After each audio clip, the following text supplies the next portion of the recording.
Good afternoon.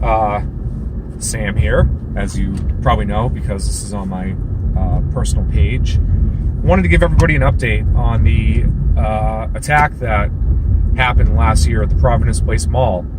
And if you haven't heard about it, that is a surprise because, like a lot of trolls out there like to remind me, I talk about it all the time. And the reason why I talk about it all the time is because I believe from the beginning that there was a big possibility that justice would not be served, and I've been trying to just drum up interest in the case. I really think that it was a big deal. It's unique, and I'm not saying that just because it was me as the victim. If you're not familiar with it, we had a rally in Providence last August. This is 2018, and at this rally, it was called the Providence Freedom Rally, and it was organized by a group of conservatives and libertarians like myself. We believe in free speech, we believe in the Bill of Rights, and we believe in those values for everyone here, as far as we're concerned. And there may be some disagreements as to, philosophical things about who they actually extend to, like citizens versus non-citizens, but that's a nuanced thing, and we don't even need to get into that now. At this rally, it was raining really bad, and there were a ton of opposition, and most of them were holding communist flags. They had masks. They identified as Antifa. No doubt they were Antifa. They used, there was a very small police presence. The opposition overran our equipment. We had canopy tents. We had sound equipment. We had all the intentions in the world just to go and have a speaking event. They overran our equipment, destroyed the equipment. Once the police shut down our rally, we packed up, and as we were leaving, there were horse-mounted riot police. Protesters picked up horse crap, threw it at us. There was one arrest for that. And then after that, we were parked at the Providence Place Mall. The police set up a perimeter outside. Somehow a group of Antifa made it inside the mall and hit me over the head with a bike lock. Just missed my spine, just missed my carotid artery, according to the hospital. The guy was arrested. The attack was caught on video. You can clearly see the guy's image. You can see his outfit and everything. And then on the separate video where he gets apprehended, it's the same guy. You can clearly see his image. You can clearly see his clothes. And he gets arrested and charged with felony assault. The detectives told me that there would be mall security footage. Like, there should be mall security footage. I have not seen it yet. I've only seen amateur video footage, and I appreciate those people who have come forward with it, because I know that it's an incredibly unpopular thing to expose Antifa. They get targeted and attacked when doing so. People do. So, update. Last month, the DA, I received notification as the victim that there was a pre-trial conference with the DA, the suspect's attorney, and I don't know, the judge, I guess.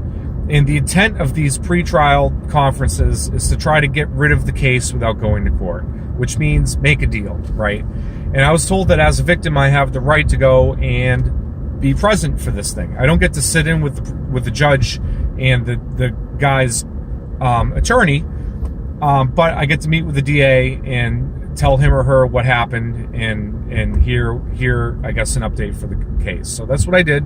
I went down. I met with the DA. It's Assistant Attorney General James Bohm, B-O-H-M, and we sat down for quite a while. And he told me, I'm just gonna really get to the bottom of this because I don't want to bore you people. He told me that bottom line, he doesn't think that this guy, the suspect who hit me over the head, and I say suspect just because I'm being fair, he's definitely the guy. They got the right guy. The guy who hit me over the head will likely get off with having his charges filed. And I pressed the Assistant Attorney General what filed means, and he says, well, he'll have some conditions for a period of time, years probably, where he'll be on probation and all this other stuff. But assuming he goes along with all those conditions successfully, the charge will essentially go away and you won't have a conviction. And the reason why this is a big deal to me and to everyone else is this is the guy's second offense. The first time he assaulted someone was at a Trump rally in 2016. He went and he spit on someone on camera and got arrested immediately for simple assault. I don't know if it was immediately, but he got arrested for simple assault. I guess he got off on that charge somehow, so he doesn't have a conviction associated with that. And the DA in this case is telling me for some reason he thinks that this guy should get off with this felony assault with intent to cause serious bodily injury or death with having his charges filed, not even a conviction. And the DA tells me that, odds are, even if there was a conviction, he would see no jail time. The judges are very progressive in Rhode Island. This is what the guy told me.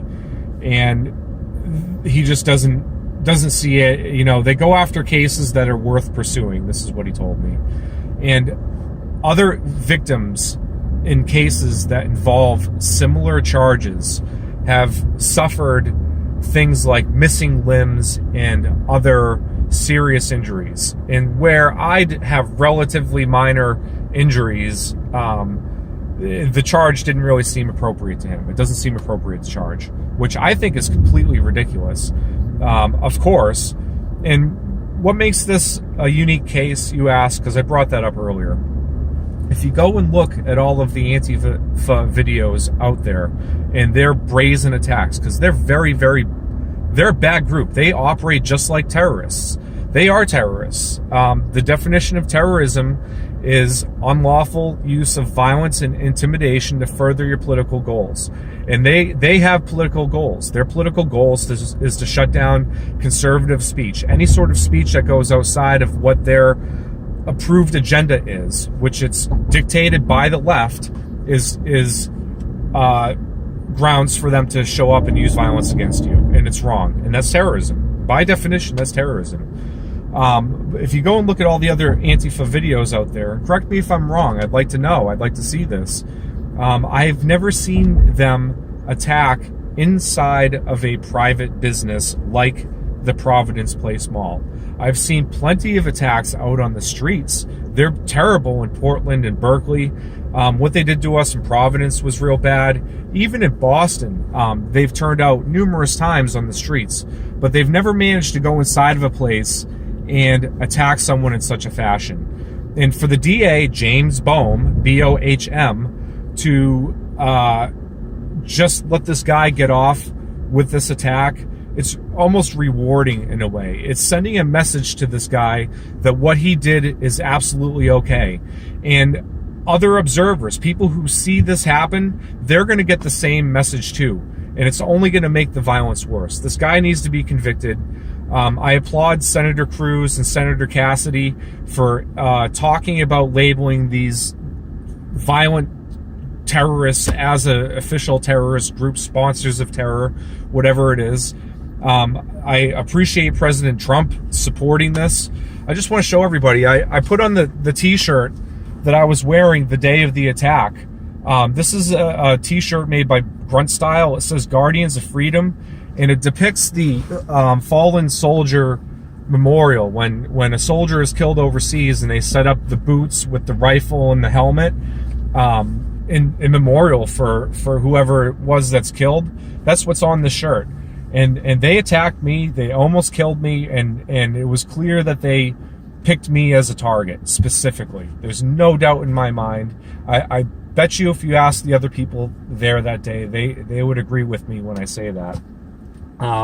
If you want to call the Attorney General's office, their number is 401-274-4400. That's 401-274-4400. His name is Assistant Attorney General James Bohm, B-O-H-M. And I'm trying to reignite the hashtag prosecute Antifa on Twitter. It's an old hashtag. It's popped up a bunch of times. I think it's appropriate for us to bring it back up. So retweet this with the hashtag prosecute Antifa. And thank you for turning in. Have a good day.